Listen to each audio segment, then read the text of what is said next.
my name is Emma Watkins. Welcome to this third episode in the mini yin series. So today we're moving from summer to late summer, and in late summer we find ourselves focusing on the two organs of the spleen and the stomach. So in each of the last two series, or sessions I should say, sessions in the series, we've been moving through the seasons. So in yin yoga, yin has meridian channels associated with particular organs, if you're looking at it from a Chinese medicine perspective. So yin as a practice works into the connective tissues, so the myofascia, connective tissues wrapping around our muscles, our joints and our ligaments, giving flexibility, malleability and hydration.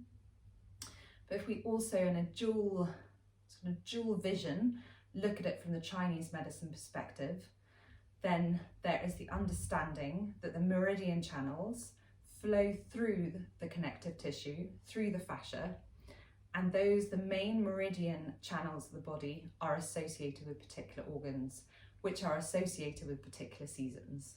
So I'll talk through this more as we move through the poses. I am 20 weeks pregnant this week. I am comfortable doing these poses. I'm trained in yin. I'm also trained in pre and postnatal. If you are pregnant, please check with a health practitioner before you do these poses. But for everyone else, let's get started. So we're going to come into toe crunch, or ankle stretch, foot stretch, whatever you want to call it, toe crunch. My students always go, really? Doesn't make it sound very appealing, does it? But it is a really great, I'm actually just going to lower you down slightly so you can completely see me. Move that back a little bit, just make sure you can see me. So I'm going to come and sit back on your toes. So you tuck your toes under and come and sit back. So the reason we come into this stretch is for many reasons, but we're looking at it from a connective tissue perspective. Plantar fascia.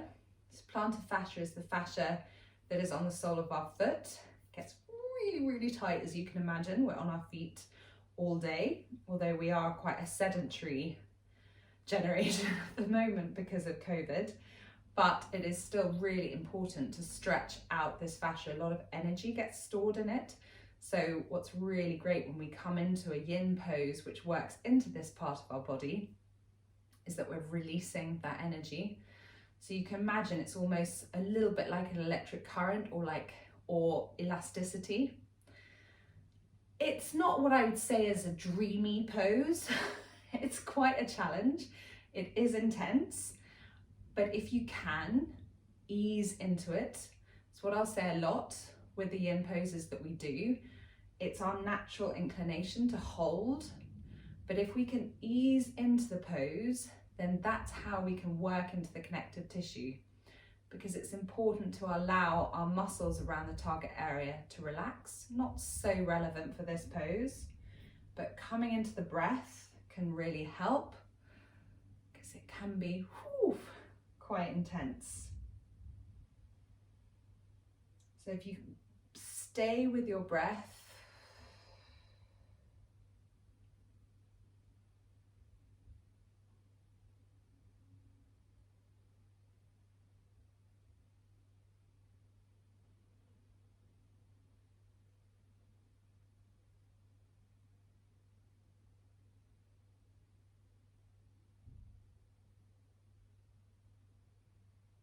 and then come forward, tap out the tops of the toes,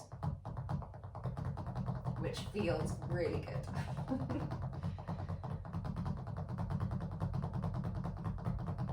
And then from here, we're going to come into child's pose, which is almost a reward.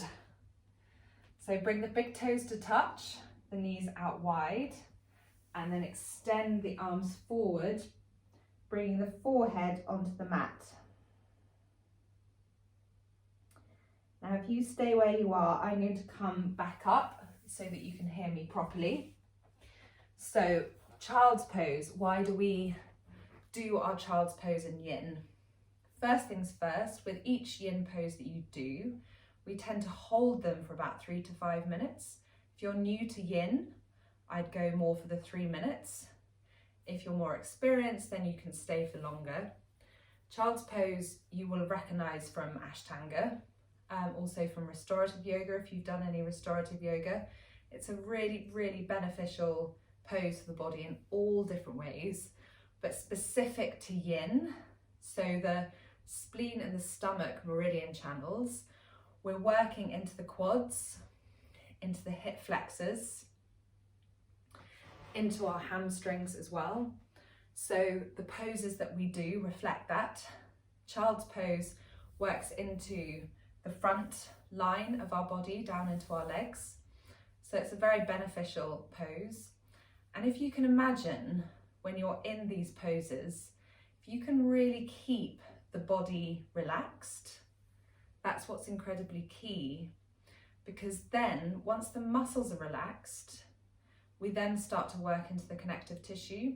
If you think of a sponge that's really hard, hasn't seen water for weeks, if you start dropping little droplets of water onto it, you can immediately see how it starts to become more malleable and you're able to move it more. And that's exactly what we're doing with our connective tissue and when we're in these yin poses.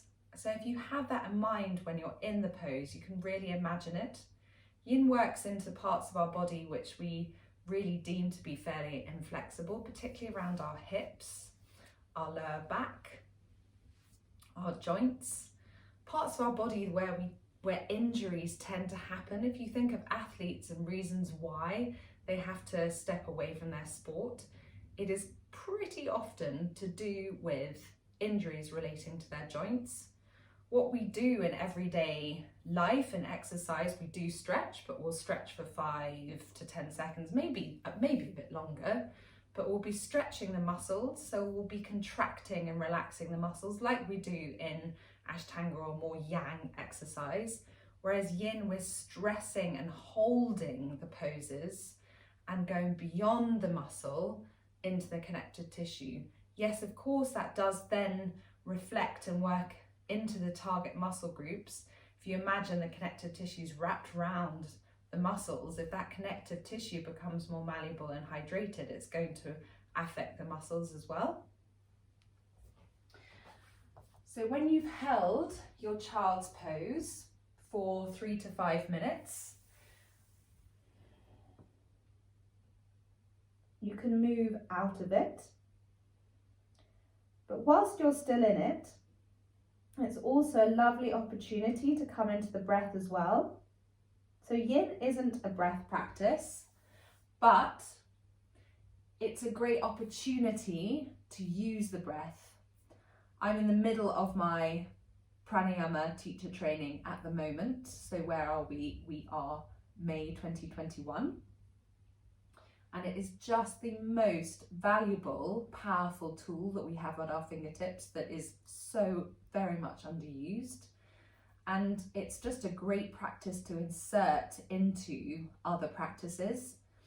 So of course in Ashtanga, it's one of the limbs, the 8 limbs of yoga. It's not reflected like that in yin, but breathwork certainly helps to ease pain and ease tension in our muscles and relax our muscles. So it's a great way to complement yin.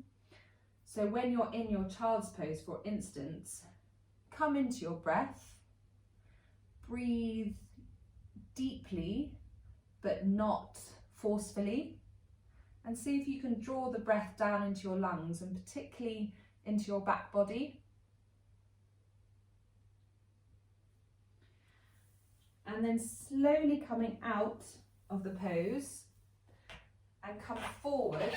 I'm not going to come down onto my front because I'm 20 weeks pregnant now, so it's not so good for the baby. But if you just come onto your front all the way down onto the mat and release your arms down by your sides, coming into a momentary rebound. So rebound is what we do in between yin poses, and it's really important, like Shavasana is in Ashtanga. It's similar, it's a relaxation pose, and it gives the body a chance to digest, essentially, almost assimilate the pose that it's done, because you might be moving into parts of the body or stretching parts of the body, stressing parts of the body that you haven't done maybe ever. So just go easy on the body and let the body just settle, and just listen out and notice for any sensations you might be feeling. And then from there, if you lift yourself back up, we're going to come into dragon, which is a really great stretch, really deep stressor of the connective tissue around the hip flexors. So if you bring your left foot forward, extend your right foot behind, foot flat on the mat, and then left foot comes out to the edge of the mat. And options, you can stay resting on your arms, so your arms are enabling the rest of your body to relax. You can roll onto the outside of your left foot. That increases your groin stretch. Slightly, I find, takes away from the hip flexor stretch, so I tend to just keep my left foot flat. But you can roll onto the outside of your left foot and come down onto your forearms, which can feel pretty intense, and that really works into my groin.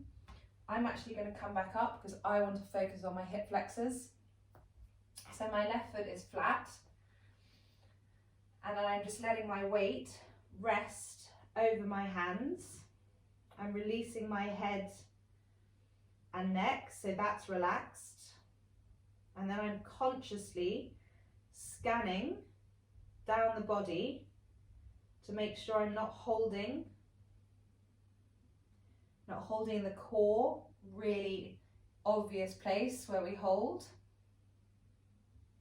My right glute, I'm just releasing that because I was holding a bit there. And I'm using my breath as well to help that. My jaw, another place we often hold.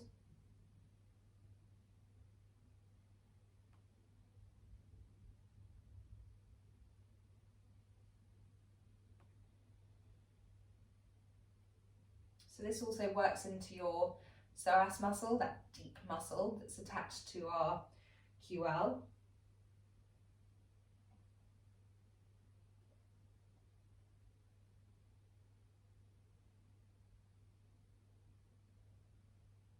So it comes down, moves from the spine down and in front, and attaches on in front of the iliac crest.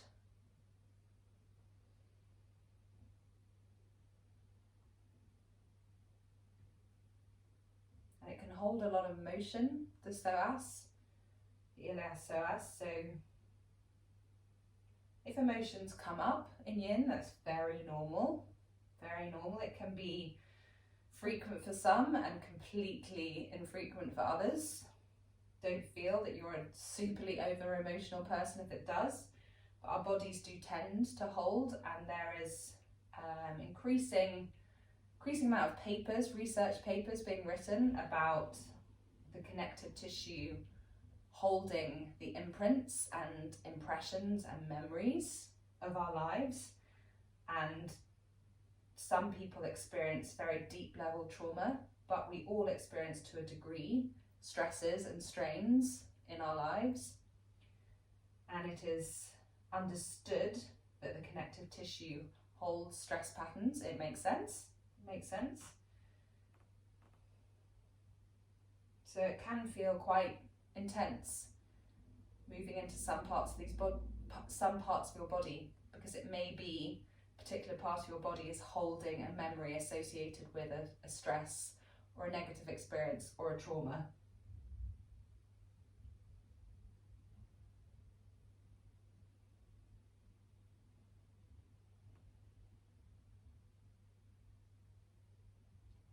And then when you've held this pose for 3 to 5 minutes, you come out gently, come forward, come back onto your front.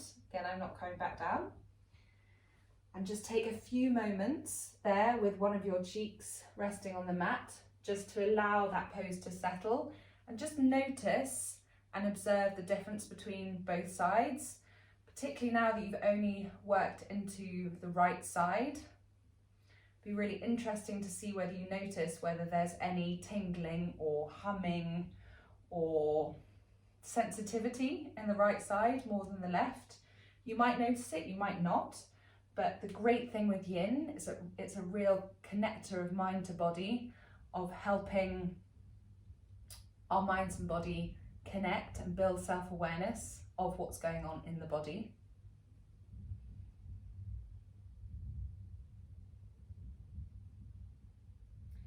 And then you're going to come back up and we're going to work into the other side of the body. So bring your right leg forward, stretch your left leg, extend that out behind, top of the foot down, and then take your right foot out to the side of the mat. And again, the options are staying with your hands down, rolling onto the outside of your right foot,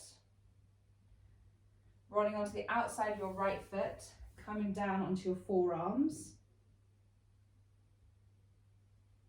I'm going to stay like I was before. Good idea to do the same on both sides. So I'm going to stay with my right foot flat. And then consciously, I'm scanning the body again. Just seeking out any areas I might be holding and just easing into the pose.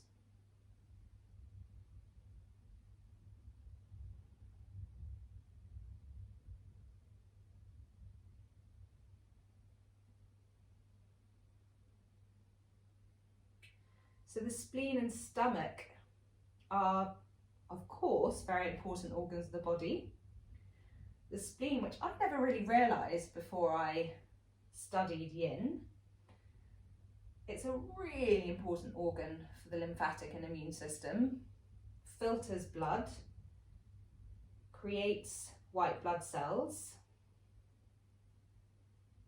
it recognises foreign invaders,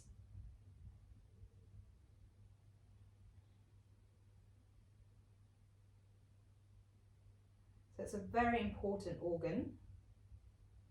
The stomach, as we know, digests, assimilates food and sends that on to the intestines.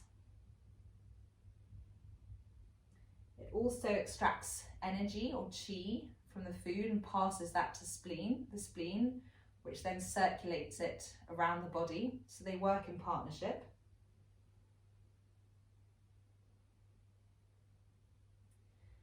And when it comes to Chinese medicine, there are always emotions associated with the organs when it comes to balance and imbalance.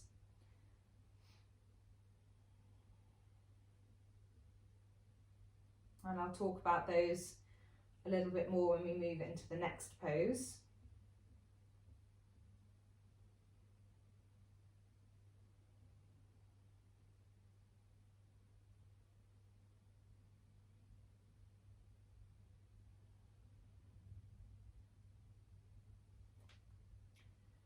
But it's important to nourish the body, nourish the spleen and the stomach. So eating well, I mean, it's all the obvious things. Eating well, eating warm food, which we don't always do, to be honest, but eating warm food is good for us. Eating slowly, eating when we're not rushed. Again, all the things we know, and it's not always possible to do.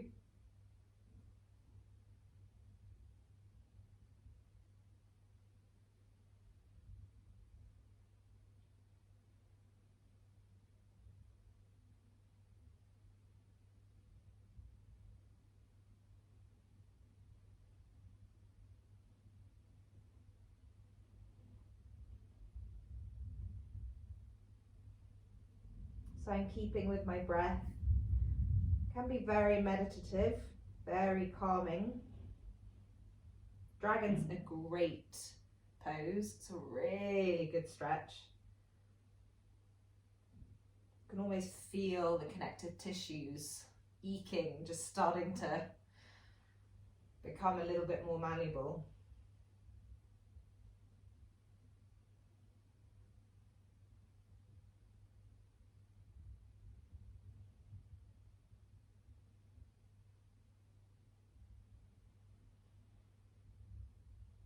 And then when you've done your 3 to 5 minutes, move slowly out of the pose. Come forward, back onto your front, lower down, take the other cheek to the mat. And again, just take a few minutes, not few minutes, few moments to notice how the body feels. So I would come onto my back. I'm not going to because it will be a bit confusing. But in a full yin practice, it's very important. I would always come into rebounds. They're also great because you get to come into a relaxation pose every few minutes. One of the reasons why yin is such a lovely practice to do on a Friday evening if you're not going out with friends, although to be honest, now as we're just coming into freedom, any chance to go out and see friends is wonderful. But if you're not, it's a great one at the end of a long week and also at the end of a weekend, just preparing for the week ahead. And then bring yourself, actually roll yourself over from where you are. So if you're down, roll yourself onto your back.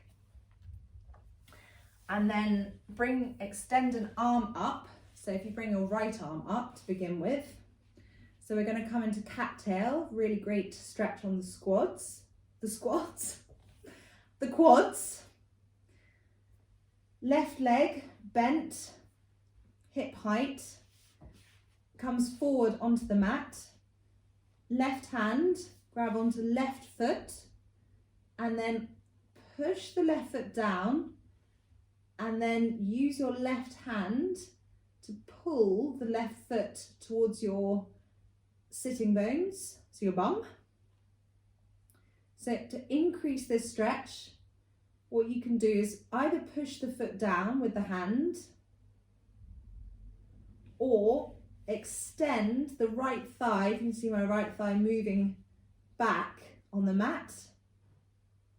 That's probably the best way to do it, to then enable the target muscles to relax. So once you're in position, you really do in this one have to consciously then relax the body, because right now I can actually feel I'm holding in my arm, definitely holding in my leg, I'm holding my core a bit.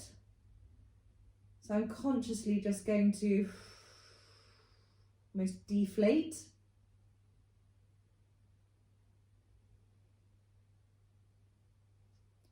Also my left leg, I was holding a bit there, holding in my left hip. So it's your left hand and left arm that's doing the work here.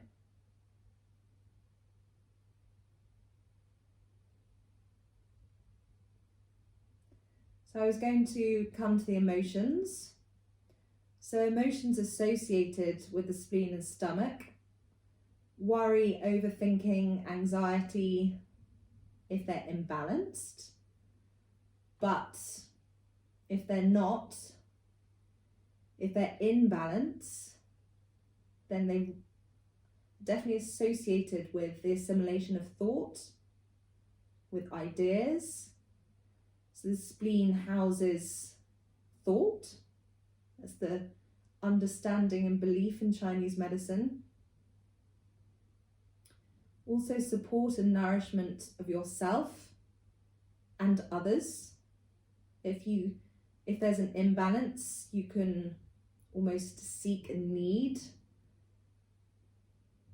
the support and nourishment of others. Of course, we all need that to a degree, but you can almost over-crave it.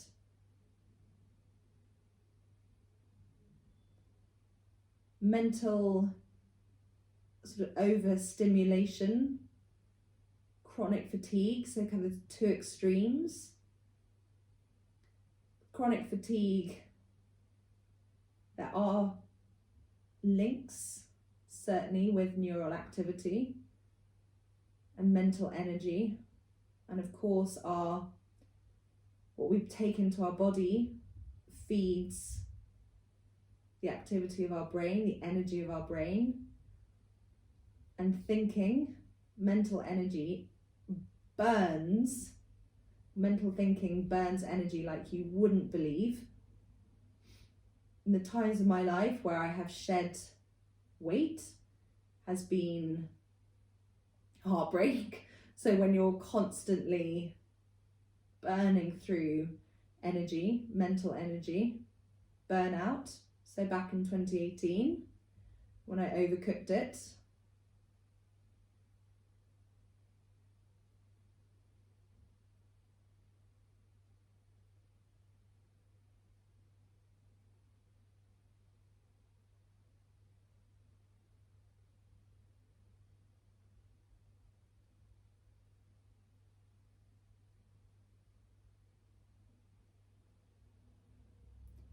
begin as a practice that can feel very simple and almost empty sometimes because you're not doing much, but actually it's the act of doing less and little that can be so beneficial for the body. The same way that restorative yoga is just like a hug to the nervous system.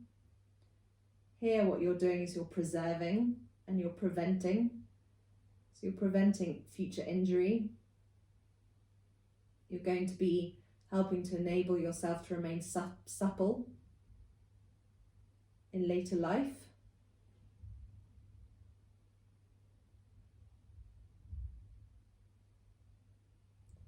And when you've done your 3 to 5 minutes on this side, you're going to move slowly out of the pose, come onto your back. It's wonderful because as I roll onto my back, the sun pours onto my face, which is heaven.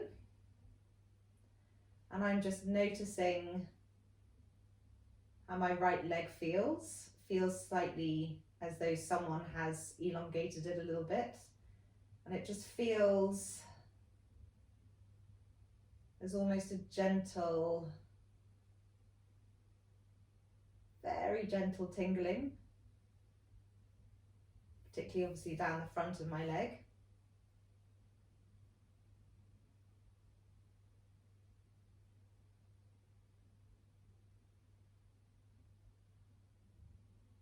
And then we'll move on to the other side. So I will come this side so that I'm not facing the wall, extending my left arm up, bringing my right leg bent at hip level, grabbing onto my left leg with my right hand. I'm just thinking my instruction on the other side, that might have been slightly confusing. So I'm stretching my left quad here and I'm just extending my left quad back. So it also can be confusing in yin because I keep talking about we're working into the connective tissues and then keep saying that we're working into a muscle and stretching that muscle. But you're working into the connective tissue around the muscle, which does, of course, as I said before, affect the muscle. Once I'm here, consciously, again, relaxing the body.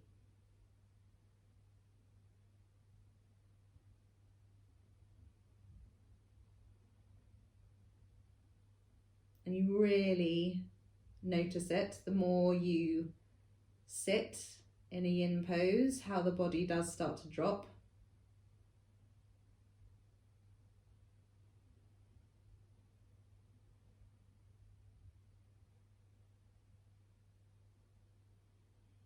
It's a really good lesson in surrender and letting go of control, which can be hard. Although, when you let go of control, you actually take back control, which is quite a good way to think.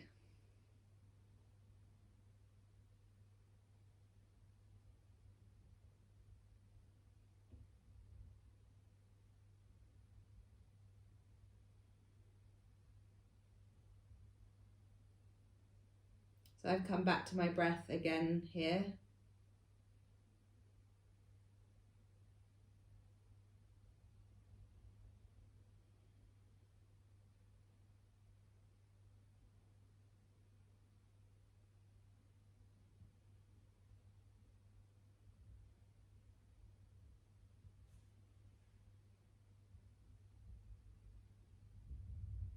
And at any point in yin, what you don't want to feel is pain. So there is a fine balance, and it's where you have to tune into your body. That's why it's so good for developing self-awareness.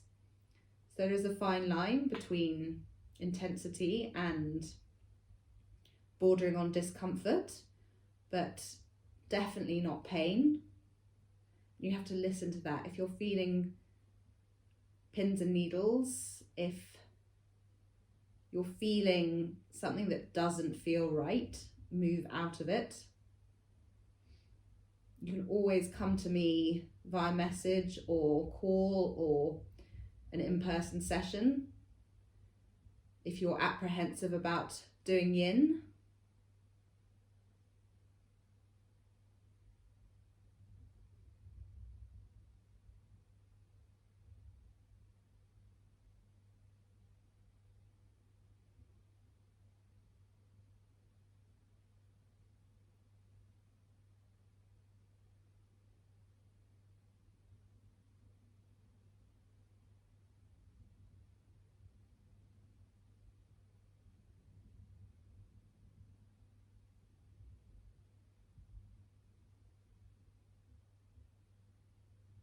And it's just a time to be, really. Be rather than do, which is spoken about increasingly. Be rather than do. And do in a place where you feel very safe and where you're warm if you need to be warm, if it's chilly like it still is early May, or it might be boiling hot and you might be able to do it outside in nature. You can complement yoga work with nature and breath work, bingo bongo, because you're then earthing and grounding the nervous system at the same time.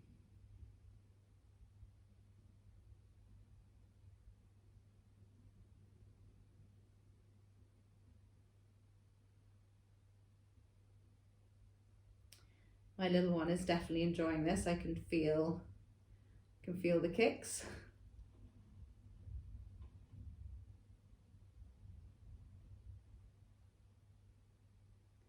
And then slowly, when you've done your 3 to 5 minutes, good to have a stopwatch with you, because you'd be surprised how long 3 to 5 minutes can feel, or short, but can feel quite long when you're in very intense poses. And then again, so I just feel completely different. So I can't observe so much now because I'm now equal, although I can definitely sense, it's almost a very faint like energy buzzing, almost like a current in my legs. So they feel much more alive than my upper body right now. And then come into a slightly more extended relaxation pose, so your final Shavasana.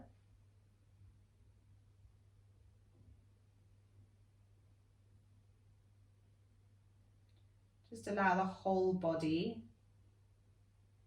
to be welcomed by the mat. Imagine there's almost a cloud above you, so it's a comforting weight. Feel as though the whole body is weighted down.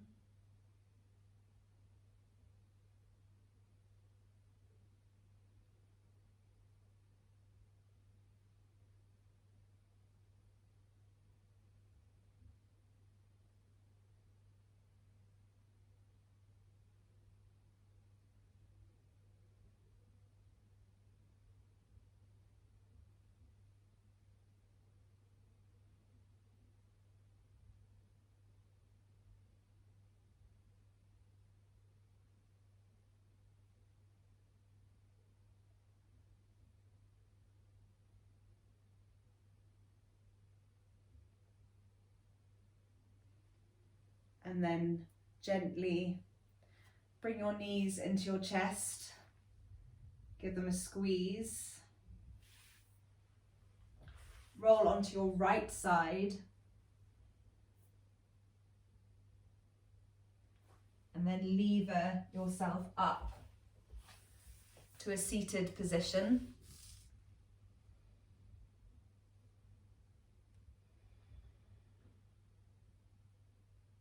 Bring your hands into prayer at heart center. Thumbs to your third eye. Namaste.